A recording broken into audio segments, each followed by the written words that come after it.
তাহলে কোথায় আপনি রয়েছেন আর কোথায় সাহাবাই কেরামগণ?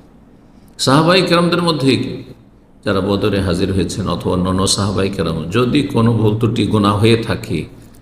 তাহলে এই ক্ষেত্রে যে আসল কথাটি যেটি বলতে চাইছি সেটি হচ্ছে যে মানুষের যদি অসংখ্য নেকি থাকে, নেকির পাহাড় থাকে,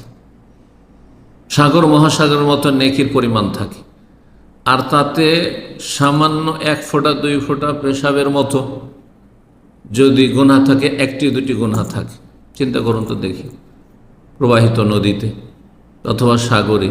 যদি 1-2 ফোঁটা নাপাকি পড়ে থাকে, অপবিত্রতা পড়ে থাকে, তাতে পানি কি প্রভাবিত হবে? হ্যাঁ, না পানির মধ্যে কোনো রকমের ঘ্রাণের পরিবর্তন হবে, যে দুর্গন্ধ ছড়িয়ে পড়বে, না